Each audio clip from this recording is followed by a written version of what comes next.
Welcome to top notch classes. आज इस वीडियो में हम HPPSC assistant professor political science का previous year question paper solve करेंगे। तो इसका फर्स्ट क्वेश्चन है, for whom history is graveyard of aristocracies. Option A Karl Marx, option B Vilfredo Pareto, option C Robert Dahl, option D C Wright Mills. तो इस question का answer है Vilfredo Pareto. Pareto elite theory से जुड़े हुए thinker हैं। इनका जो कॉन्सेप्ट है वो है सर्कुलेशन ऑफ एलीट्स। उसी से रिलेटेड ये कोटेशन है, हिस्ट्री इज ग्रेवयार्ड ऑफ एरिस्टोक्रेसीज। ठीक है। क्वेश्चन सेकंड है, first chair of international politics in the USA was established in 1919 in the name of A. Eisenhower, option B. Woodrow Wilson, option C. Kenneth Thompson, option D E.H. Car. 1919 के अंदर USA के president थे Woodrow Wilson. Woodrow Wilson के जो the 14 points है, जो उनकी speech थी 1918 में, वो बहुत इंपॉर्टेंट है, जिसके अंदर पीस नेगोशिएशन और इन सब चीज़ों की बात की गई थी। ठीक है। क्वेश्चन थर्ड है, the post Washington consensus deals with. The post Washington consensus जो है वो है जब ग्लोबलाइजेशन का टाइम था, तो उस समय पे, उससे पहले जो ग्लोबल फाइनेंशियल क्राइसिस थे, उसमें उसके बाद एक रिफॉर्म करना चाहा मार्केट में कि मार्केट की लिमिटेशंस क्या है, ट्रेड कैसे होगा, टैक्सेस का क्या करना है। तो उस पर एक सर्वसम्मति बनी थी जिसे हम द पोस्ट वाशिंगटन कंसेंसस के नाम से जानते हैं। ये डील करता है ग्लोबलाइजेशन से। Option C is the correct answer. Question 4 है, who said collective security is based on the principle of one for all and all for one. Option A Spykman, option B Quincy Wright, option C Hans J Morgenthau, option D E.H. Carr. इस question का answer है option C Hans J Morgenthau. Morgenthau realist हैं, classical realist हैं और father of realism है। ठीक है। इनकी एक बहुत इंपॉर्टेंट बुक है पॉलिटिक्स अमंग नेशन। ठीक है। यही बात करते हैं one for all and all for one for collective security. ठीक है। ये क्वेश्चंस हिंदी में है, आप देख लीजिएगा। ठीक है। मैं PDF डिस्क्रिप्शन में दे दूंगी इस पूरे क्या बोलते हैं प्रीवियस ईयर क्वेश्चन पेपर की। फिफ्थ क्वेश्चन है, who is considered as the father of new realism. अभी मैंने आपको फादर ऑफ क्लासिकल रियलिज्म बताया था, हंस जे मर्गेंथो। अब हम क्वेश्चन है न्यू रियलिज्म के फादर। न्यू रियलिज्म के फादर है Kenneth Waltz. Option C is the correct answer. ठीक है। क्वेश्चन 6 है, in his theory of political party who said the leader should not lag behind, कि लीडर को पीछे नहीं रहना चाहिए, नेता को पीछे नहीं रहना चाहिए। ये किसने कहा है? Option A Lenin, option B C Wright Mills, option C Robert Michels, option D Pareto. इस क्वेश्चन का आंसर है लेनिन। लेनिन ने कहा था कि leader should not lag behind, leader को पीछे नहीं रहना चाहिए, लीडर हमेशा आगे रहना चाहिए, लेनिन कहते हैं। क्वेश्चन 7 है, electoral system of India consists of. Option A first past the post system only नहीं, ऐसा नहीं है। Option B proportional representation. हमें ये देखना होता है बेसिकली कि हम किस तरीके से ऑप्शंस को एलिमिनेट करते जाएं ताकि हम करेक्ट आंसर तक पहुंच जाएं। ठीक है। तो फर्स्ट ऑप्शन तो हो नहीं सकता क्योंकि ओनली लगा हुआ है। फिर हो गया प्रोपोर्शनल रिप्रेजेंटेशन ओनली, ऐसा भी नहीं है। ऑप्शन सी है territorial, functional and proportional representation. ये बिल्कुल ठीक है। जो इंडिया का इलेक्टोरल सिस्टम है वो यही है, territorial, functional and proportional representation. ठीक है। क्वेश्चन 8 है, third generation of human rights are known as. Okay, तो सबसे पहले हम समझते हैं कि फर्स्ट जनरेशन के ह्यूमन राइट्स कौन से थे। फर्स्ट जनरेशन के ह्यूमन राइट्स थे जब फ्रेंच रेवोल्यूशन और अमेरिकन रेवोल्यूशन हुई, उस समय पे सिविल राइट्स, पॉलिटिकल राइट्स के बारे में जो बात होती थी वो थे फर्स्ट जनरेशन के राइट्स। सेकंड जनरेशन में बात होती है इकोनॉमिक राइट्स की। ठीक है। और थर्ड जनरेशन में हम बात करते हैं ग्रुप एंड सॉलिडेरिटी राइट्स की, जो है ऑप्शन डी। बेसिकली जो थर्ड जनरेशन के ह्यूमन राइट्स हैं उसमें बात करते हैं ग्रुप की, उसमें इंडिविजुअल राइट्स की बात नहीं होती, ये इंडिविजुअल राइट्स के बियॉन्ड की बात है। ठीक है। Third generation rights. आगे हम देखते हैं क्वेश्चन नंबर 9 है the famous book titled grammar of politics was authored bye. बहुत ही फेमस बुक है पॉलिटिकल साइंस की, ऑलमोस्ट हर स्टूडेंट को पता है। इस क्वेश्चन का आंसर है लास्ट की ग्रामर ऑफ पॉलिटिक्स। ठीक है, इस बुक के अंदर इन्होंने बेसिकली अलग अलग पॉलिटिकल थ्योरीज के बारे में बात की है। क्वेश्चन 10 है the idea another world is possible belongs to.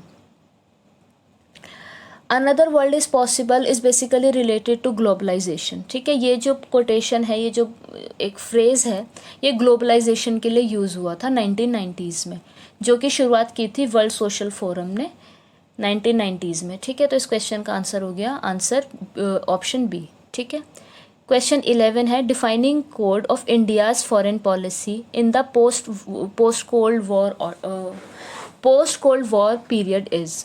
ठीक है, शीत युद्ध के बाद के दौर की बात हो रही है कि इंडिया की जो फॉरेन पॉलिसी थी वो कैसी थी। शीत युद्ध के बाद ग्लोबलाइजेशन हम सब जानते हैं आ गया था 1990s में। ठीक है, उस समय पे न्यू लिबरल इसका आंसर हो जाएगा। ठीक है, इंडिया ने भी कुछ चेंजेस किए थे अपनी फॉरेन पॉलिसी में और हम न्यू लिबरलिज्म की तरफ बढ़े थे। ठीक है, क्वेश्चन 12 है who said state is individuals rate large. ये क्वेश्चन नेट के एग्जाम में भी रिपीट हुआ है बहुत बार। इसका आंसर हो जाएगा ऑप्शन डी। बहुत कॉमन क्वेश्चन है, नेट के प्रीवियस ईयर में आपको मिल जाएगा देखने के लिए। आगे हम देखते हैं question 13 JS. Mill idea of liberty was. ठीक है, जे.एस. मिल की जो लिबर्टी का आइडिया है वो कैसा था, नेगेटिव लिबर्टी। ठीक है, अब हमें पता है कि बर्लिन ने क्या बोलते हैं लिबर्टी को दो भागों में बांटा था, पॉजिटिव एंड नेगेटिव, और जे.एस. मिल का जो है नेगेटिव लिबर्टी था। ठीक है, क्वेश्चन 14 है authority to alter the boundaries of states in India rest with home. Okay, कि राज्य की जो सीमाएं हैं उसके अंदर बदलाव करने की अथॉरिटी किसके पास है। Option A state government, option B parliament, option C prime minister, option D president. तो बहुत इजी क्वेश्चन है, हमें पता है इसका आंसर होगा पार्लियामेंट, ऑप्शन बी। ठीक है, 15th क्वेश्चन है in which of the following cases the Supreme Court of India gave verdict that the preamble is the part of constitution. Again NET के एग्जाम में बहुत बार पूछा जा चुका है। जो भी स्टूडेंट असिस्टेंट प्रोफेसर के लिए प्रिपेयर कर रहा है उसका नेट ऑलरेडी क्वालिफाई होगा, तो आपने ये प्रीवियस ईयर में इस तरीके के क्वेश्चंस देखे ही होंगे। तो हमें किस लेवल की प्रिपरेशन करनी है HPPSC की, इस पेपर को सॉल्व करके हमें एक मोटा मोटा आइडिया मिल जाएगा। ठीक है, तो 15th का आंसर हो गया option D Keshavananda Bharati case. बहुत फेमस है, 1972 से 1973 तक चला था। इसमें जो वर्डिक्ट सुप्रीम कोर्ट ने दिया था वो ये था कि जो प्रियम्बल है वो integral part of Indian constitution है। ठीक है, क्वेश्चन 16 है the term Indo China stands for. Indo China stands Vietnam, Laos and Cambodia, यानी ऑप्शन सी इसका आंसर हो जाएगा। ये मुझे आता नहीं था बेसिकली, ये मैंने देखा है गूगल से। आप जो इसकी ऑथेंटिक आंसर की उस पर एक बार चेक भी कर लीजिएगा कि इसका क्या आंसर है। क्वेश्चन नंबर 17 है the idea that state is to hinder the hindrances belongs to. मतलब रुकावटों में रुकावट, बाधाओं में बाधा, ये आइडिया किसका है स्टेट को लेके। तो ये आइडिया है TH ग्रीन का। TH ग्रीन राज्य को आवश्यक बुराई की तरह भी देखते हैं। ठीक है, एक सेकेंड, तो इसका आंसर हो जाएगा ऑप्शन ए TH ग्रीन। ठीक है, JS मिल, कार्ल मार्क्स, हीगल का इससे कोई लेना देना नहीं है। क्वेश्चन 18 है which of the following was not an example of collective defence. Okay, option A NATO, option B Warsaw Pact, option C SEATO, option D UNSC United Nations of Security Council. ठीक है, तो इसका answer हो जाएगा option D, यही एक अलग है। बाकी नाटो, वार्सा पैक्ट, सीटो ये सब क्या बोलते हैं कलेक्टिव डिफेंस के लिए ही बने थे। ठीक है, क्वेश्चन 19 है the thesis end of history belongs to. Francis Fukuyama, बहुत इजी क्वेश्चन है, कुछ ऐसा नहीं है इसमें। क्वेश्चन 20th है Gujral doctrine was based on the principle of A reciprocity, option B non reciprocity, option C hegemony, option D unanimity. तो इस क्वेश्चन का आंसर है non reciprocity. Basically Gujral doctrine में ये था कि हमारे जो भी पड़ोसी देश हैं, हमसे कमज़ोर देश हैं, उसमें भारत ने उन लोगों की बिना किसी स्वार्थ के जो मदद की है, जो भी भारत कर सकता था, तो गैर पारस्परिकता का सिद्धांत बेसिकली वही है, नॉन रेसिप्रोसिटी। ठीक है, अब हम क्वेश्चन नंबर 21 देख लेते हैं। 21 है, the idea of popular sovereignty belongs to. Basically popular sovereignty का मतलब है ऐसी गवर्नमेंट जो नागरिकों के द्वारा चलाई जा रही है। ठीक है, जिसमें बेसिकली डायरेक्टली नागरिकों का रोल है। ठीक है, ये आइडिया देते हैं रूसो। ठीक है, ये आइडिया देते हैं Rousseau, popular sovereignty. Question number 22 है, in India the right to education is now a, option A legal right, option B political right, option C natural right, option D fundamental right. तो अब India के अंदर ये fundamental right बन चुका है, constitution का पार्ट बन चुका है। ठीक है, क्वेश्चन 23 है, globalisation has change the nature of state from authoritarian to democratic, democratic to authoritarian, option C है liberal to new liberal, option D है न्यू लिबरल टू लिबरल। तो इस क्वेश्चन का आंसर हो जाएगा option C, liberal to neo liberal.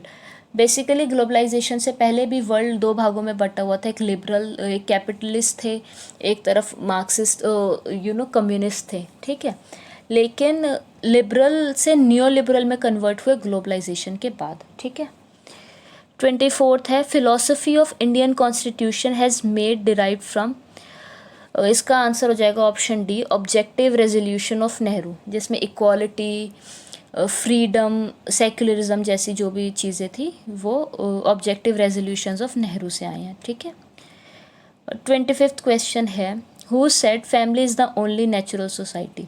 ये quotation भी बहुत फेमस है, नेट के एग्जाम में आ चुकी है। इसका आंसर हो जाएगा ऑप्शन डी, रूसो। ठीक है, तो अब हमने ये सब कंप्लीट कर लिया है, एक 25 क्वेश्चन कंप्लीट हो गए हैं। आगे का मैं सेकंड पार्ट में डाल दूँगी, आपका कोई भी डाउट हो कमेंट में मुझे बता दीजिएगा। ठीक है, प्लीज़ चैनल को सब्सक्राइब कर लीजिए, और टॉप नॉच क्लासेस आपके लिए ऐसी यूज़फुल और वीडियो लाता रहेगा। ठीक है, थैंक यू फॉर वॉचिंग।